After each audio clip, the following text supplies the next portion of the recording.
For a great cup of joe, there's one thing you should know. Your morning brew can also be playful. Buff Boy Brewing guys make the temperature rise, and you surely feel naughty when you swallow our coffee.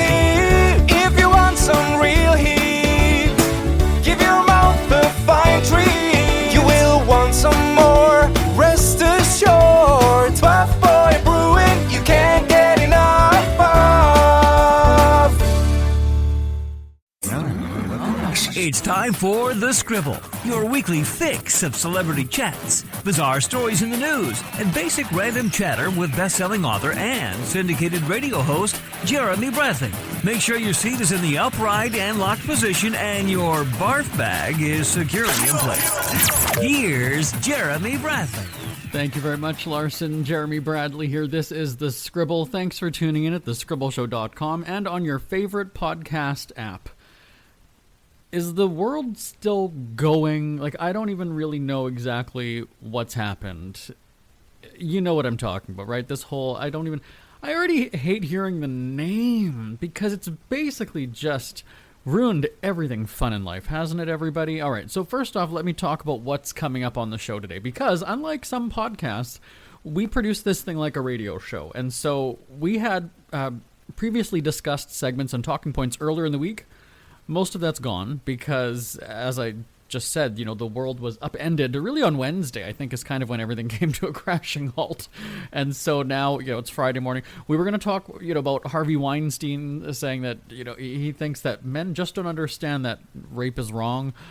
He was sentenced on earlier in the week, as we talked about. Then there was the Bachelor finale where Barb, the mom from hell, psycho mom, as everybody's been calling her, chimed in and, you know, basically isn't giving her son a standing chance of having a successful relationship with anybody. And then we've got Bob Harper from The Biggest Loser, which is back on USA Network. So we're going to get in as much as we can today. Bob for sure, because we don't want to have him just sitting on hold and then we hang up on him. But let's talk coronavirus. You knew it was coming, right? Now, here's the thing. We've got so many... Remember, I'm an entertainment reporter. So for me... Wednesday night was a very busy night, and let me just sort of break it down for you. And I sure as hell don't mean to go on a woe is me rant, because I realize there's people, you know, affected by the illness physically, right? They're sick. And so what they're going through is much worse than what I am. I'm telling you this sort of in jest, right? Tongue-in-cheek kind of, you know, like a feel bad for me, this is my job kind of a thing, all right? On Wednesday evenings, I go to my grandma's home, right? Home in quotation marks. It's bingo night. And so I generally, when I'm in town, I generally go every Wednesday. Didn't think anything of it this week. And so I just before I left, I saw that there was going to be a presidential address from the Oval Office, right? Which means that it's something serious. That, you know, any president doesn't make an address from there lightly, and especially on, you know, primetime television. But earlier in the day, I had heard, we had a news alert that there was... it was a missile attack or something, and some troops were killed. And so I thought maybe, you know, it's going to be him addressing the president, sort of clarifying, giving the numbers, the facts as to what happened, right? I didn't think it was going to be anything about this global, you know, problem that's happening. And so I'm sitting there, and as like all good grandkids, I've got my phone on silent or vibrate. I don't want to interrupt bingo. And I've got news alerts coming, and then also notes from our staff, our team, because of the entertainment headlines that were flying at us. And now, again, you've already heard at this point that, you know, pretty much every sporting event is canceled. You know, we've heard about how Survivor, The Amazing Race, Price is Right are shut down. We've heard that there's going to be no studio audiences for daytime talk shows, nighttime talk shows. Like, basically, if you're not part of the production, you're not in the show. You're not in the studio. You're not in the room. You're watching from a distance. And, you know, and then we hear about Tom Hanks, Rita Wilson, you know, it's just everything. And so from a broadcast perspective, and that's where I'm giving you this insight here. Again, we had an update from Harvey Weinstein, so it's like, all right, well, that was the big story of the day. See, that's how your news day can drastically change in a matter of hours. Harvey Weinstein was our lead story that day because, again, he made those comments that, you know, men just don't understand or are confused, I think is what he said. And we had that. We had quotes. We had quotes from his victims. Our entertainment show is basically a 3-minute segment. So, we kind of have to do it really fast-paced. We'll get maybe a few 1-minute stories, and then we're done. Well, as the day unfolded, and we started hearing about everything that was going down, or I guess everything that wasn't going down, really, is kind of how things went. We then had to sort of prioritize. Is Harvey Weinstein bigger than an illness that is plaguing the world, right? So... we had Celine Dion also has the flu test for coronavirus, not NCAA. 2 CBS News staffers infected with coronavirus. Olympic torchlighting goes non-public. So, I mean, we just had a crap load of stories in the entertainment world. And subsequently, again, like I said, NHL, all these different things have canceled. So it was a ridiculous day on Wednesday for us. And, we don't know what's going to happen next. And... It was sort of, to me, that's actually why I got into the news business anyway. News reporting, journalism back in the day was because, you didn't know what was going to happen. And so as much as it's a pain to have to now rework our writing schedule and do this, and it's like, oh, here's a news update at 11 o'clock p.m., so let's rework it. That's sort of what's interesting about it. It's fascinating. Now, as for the actual virus itself, here's the thing. I wrote a column about it a few weeks ago. That I said I'm not giving into the hysteria. I realize that everything is shutting down in terms of schools, offices, people are working from home, all those kinds of things. For me, and I know that I think it was Seth Meyers on one of the episodes of his show, or somebody was talking about how all these millennials or these young people are wanting to travel because it's cheaper now. I'm not going to lie to you. I absolutely was looking at Maui, Costa Rica. These things are like $400 return. That is ridiculous. Being from Canada, being from the central Canada, I can't even get to Toronto sometimes for that price. If I can get all the way, to South America or whatever. Now, again, this is where people are going to say, well, another country and, or if you go to a third world country or whatever it is, yeah, I get that. That's fine. I'm relatively healthy. I'm 37 years old. I'm not in that sort of target group. And, why not? I mean, this is... You almost sort of feel guilty taking advantage of those fares, but I mean the airlines are doing it, so why not? But that's where I want your thoughts, your opinion on this.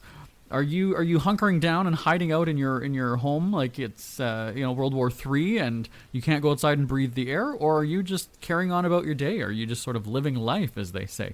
Send me an email live@jbonair.com, live@jbonair.com. I was just I was on the phone with Bob Harper just before. And the first thing he said to me was, oh, I'm just sanitizing my hands because I accidentally touched somebody. Like, it's come to this, And again, I realize that these medical experts and scientists are saying that this is proven fact, that if you wash your hands, you're better off, or you're, But, it's just, I don't know, are you really going to stop, interacting with people forever? Until it's done. Bad enough, that whole coughing into your arm thing just only started a few years ago, right? Before it was perfectly fine to sneeze into your hand or cough into your hand. Nobody thought anything of it. So, I mean, I'm not saying that that's right, but you know what I mean. Anyway, okay, so we're going to take a break. We're going to talk, or we're going to have Bob Harper next, and then I'll talk Bachelor finale. There we go. More after this on The Scribble. Who are the Kardashians feuding with now? What did that little thug Justin Bieber do this time? Who's getting hitched? And who's headed for Splitsville? Hear the latest celebrity news and gossip every day on Entertainment Wrap-Up. The good, the bad, the ugly, but mostly the ridiculously hilarious. It's all recapped in this daily segment at entertainmentwrapup.com. Have a laugh at the expense of the rich and famous when they take themselves way too seriously. It's 3 minutes of time-wasting fun at entertainmentwrapup.com. Check out Entertainment Wrap-Up at entertainmentwrapup.com. Brought to you by Speak Free Books. Isn't it crazy that you wait for payday, but before you know it, you're strapped for cash again? It's time to stop blowing your money and become a smart spender with the book, The Official Guide to Being an American Cheapskate, at cheapskatebook.com. Learn simple ways to cut costs at home every day and during special times of the year. Don't go broke at Christmas. Don't remortgage the house for a fancy vacation. The book is filled with tips to save you money throughout the year. Check out the best-selling book, The Official Guide to Being an American Cheapskate, at cheapskatebook.com or on Amazon and iTunes. The Biggest Loser is back on USA Network, and host Bob Harper is joining us to talk about the competition. Hi, Bob. Hi.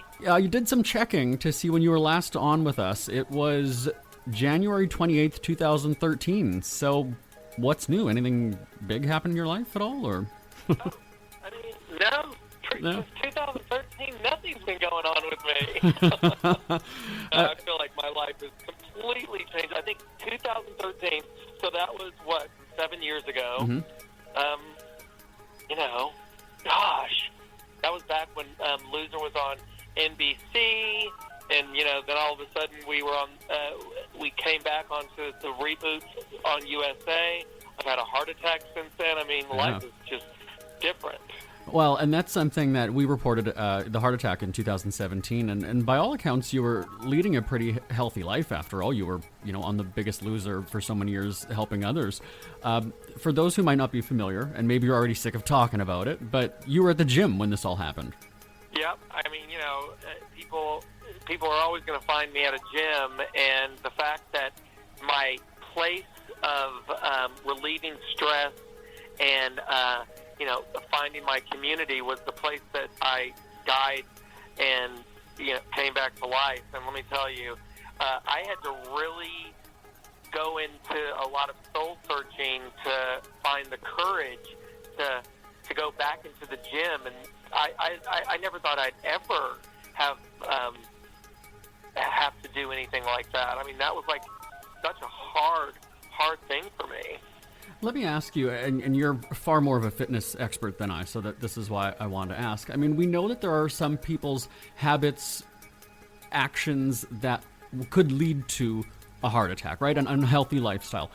What were you doing? And I don't know if the word is correct, but what were you doing wrong? Was there anything that led to this that you were doing on a regular basis that perhaps led to this? There was nothing that I was doing, and I think that before I had a heart attack, I, like so many people, had an idea of what a person at risk of a heart attack looks like. I mean, it was the person that was overweight. He wasn't eating the way that he should be eating, smoked, drank, you know, all these things. And it's like I've learned that we are all at risk, and what we need to know is really we have to know what our bodies from the inside out.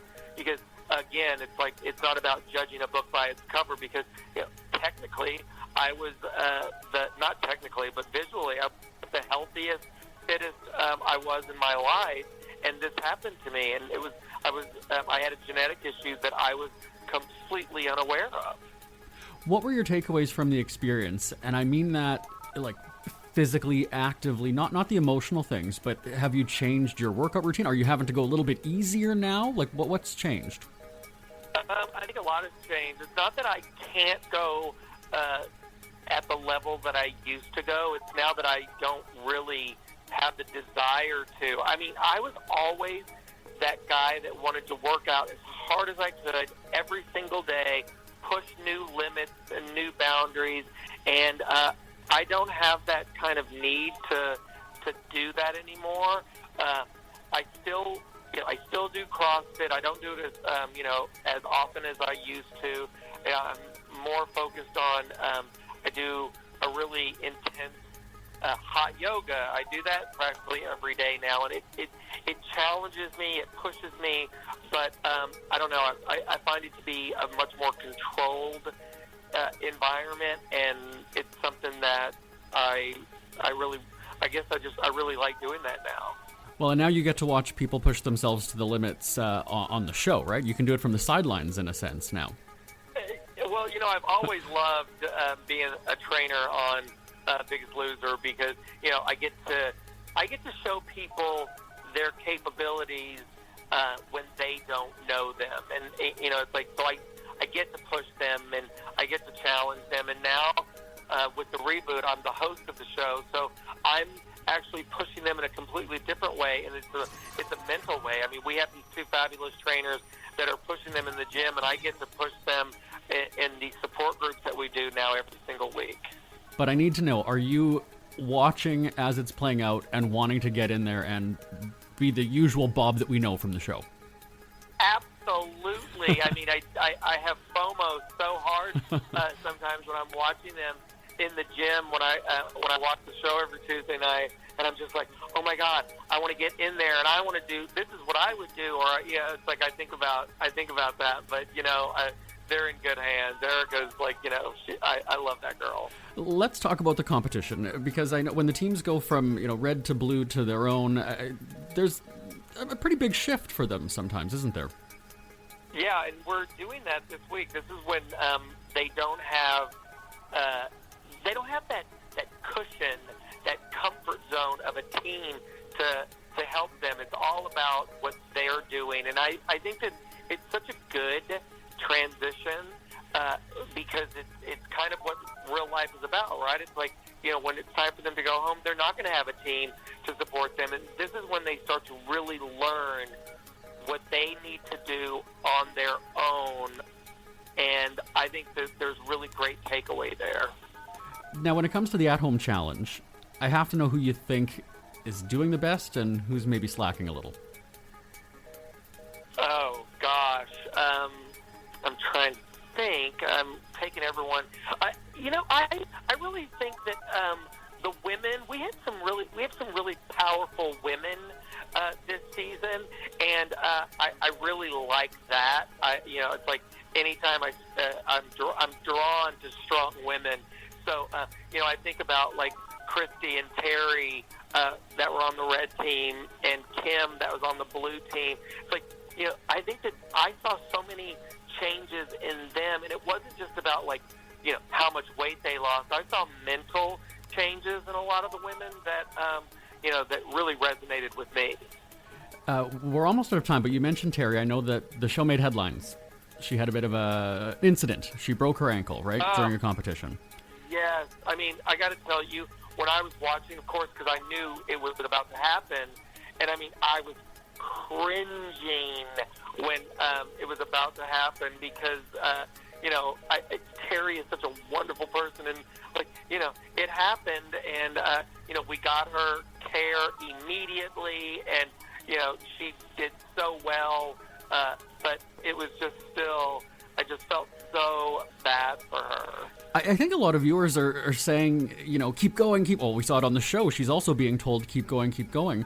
And I realize that, a broken ankle or broken arm isn't a reason to stop working out, right? You should always be exercising. But this competition is pretty intense. So should she be continuing in the competition, though? You know what? I think that what you're going to really see with Terry is someone that has that mind shift. And there is a way to work around injuries, and you shouldn't, unless, your doctor is like, right, don't do this. If you can't be weight-bearing, can I get in the pool? I mean, there's different options, but, one thing that you really need to focus on, and I tell this to everyone, is how you're eating and what you're eating and when you're eating. And I think that because nutrition is the number one catalyst to losing weight. Exercise, yes, it helps, but it's all about what you're eating first and foremost. And Terry's really going to put that to the test. And the big finale is coming up on March 31st. $100,000 on the line, but really, I mean, the big prize is a healthy lifestyle, right? The big prize is a new outlook on life. Up to this point, though, I'm sure you're proud of everybody who's made it through the competition, but you must have a favorite. You can tell us. Well, I do have a couple of favorites, and I have no problem talking about like the people that I really love the most. And I think that like Kyle, our boy on there that was on the blue team, his struggles of coming out as a gay man, it really resonated with me, and just like I will always have a little special place in my heart for Kyle. Okay, and so then on two aspects to this question, who has surprised you the most and who's maybe disappointed you or let you down?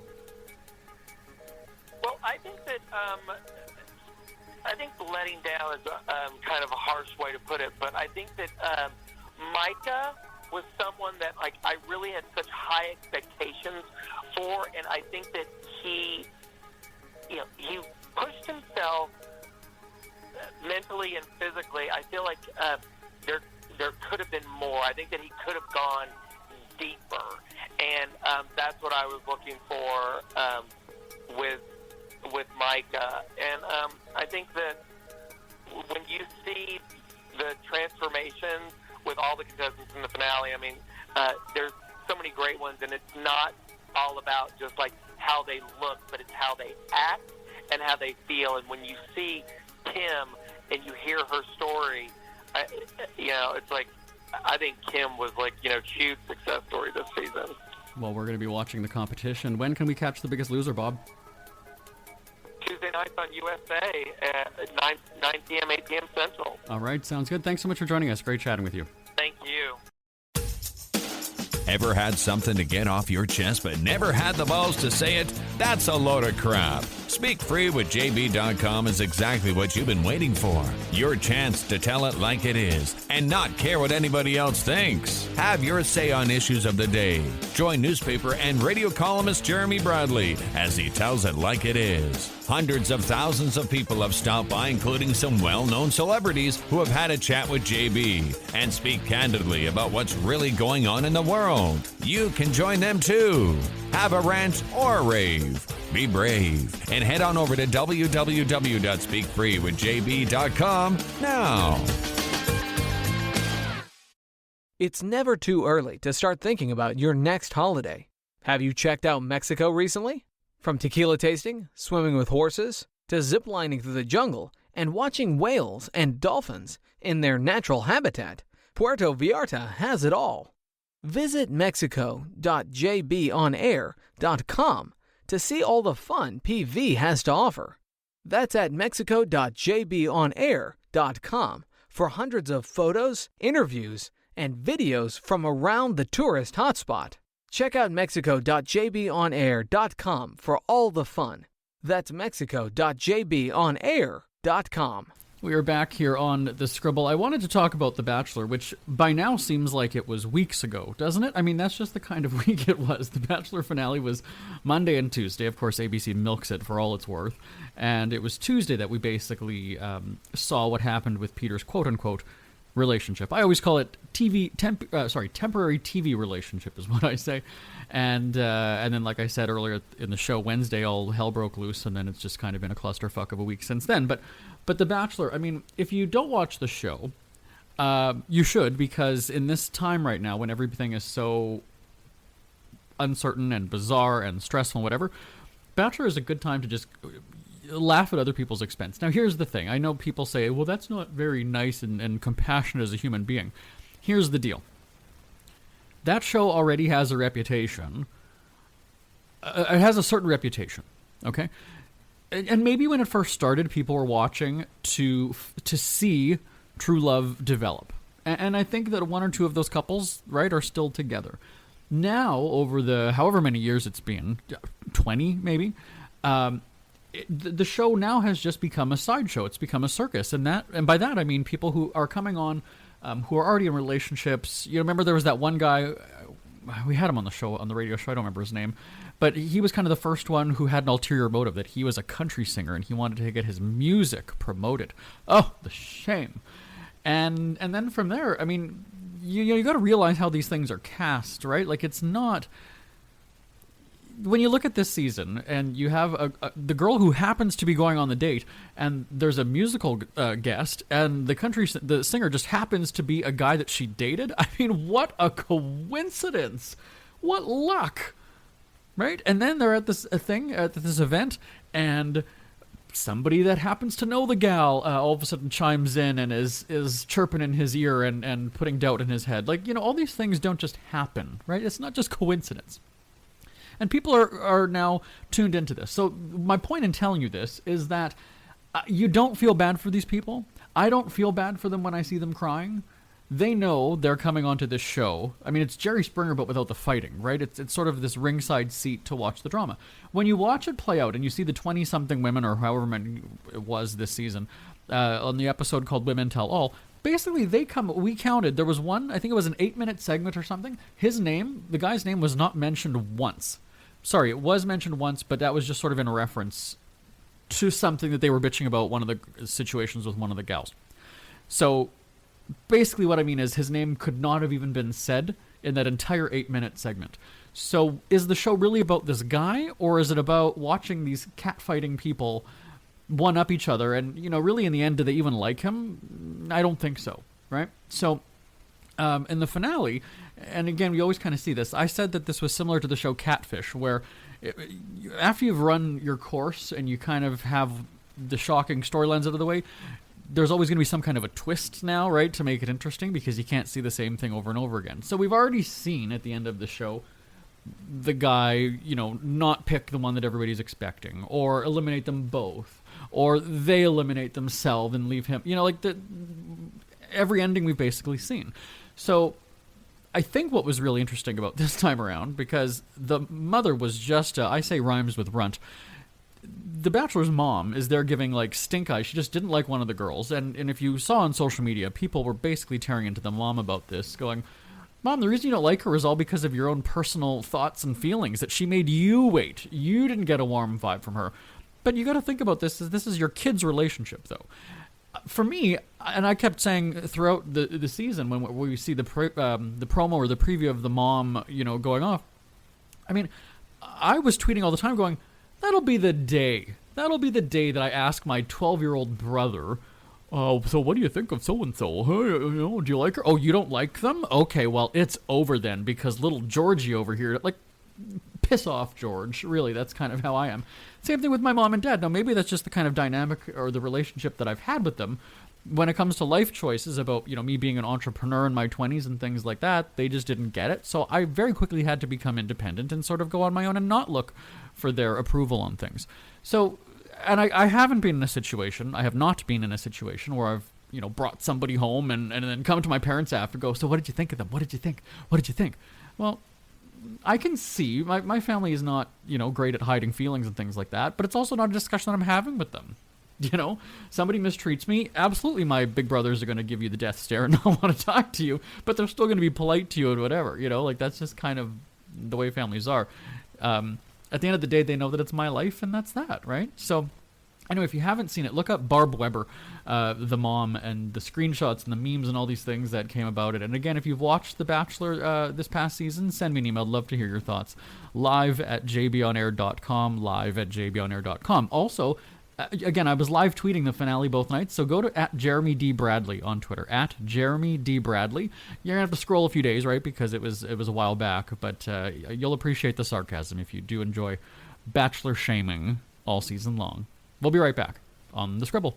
We hear you chirping. Get scribbling. Tweet up the Scribble at The Scribble Show. Join the discussion with Jeremy Bradley. It's all going down right now on Twitter @The Scribble Show and @thescribbleshow.com. Oh, that's fun. Jeremy Bradley here on The Scribble. We've got just a few minutes left. I'm not suggesting there's a ghost or any kind of a weird paranormal activity in this room right now. But I've also noticed it at home recently. Tell me if this has happened to you. Just the wall will make kind of a creaking sound.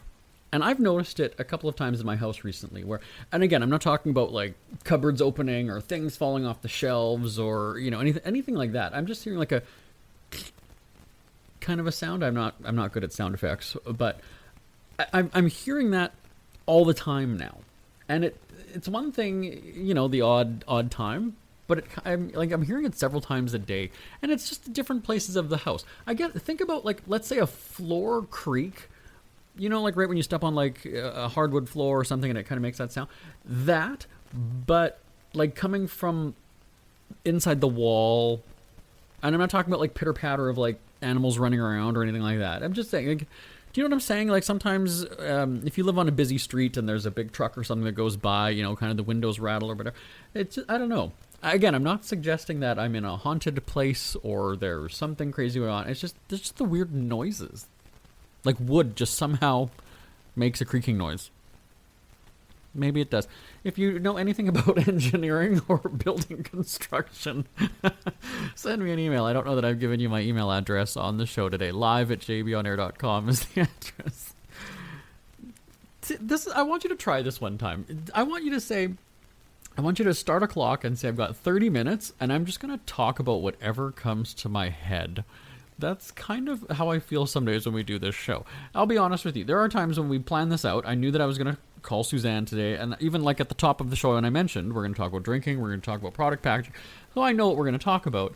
But then, yeah, just like if you had 30 minutes and you had to fill it, you basically just have to talk, right? I mean, this was something that I went through in radio training back in the day was you've got to fill that time, right? You can't have dead air. You've got to vamp. You've got to just say whatever. And so this is the result, everybody. After 14 years of doing radio, this is the best you get.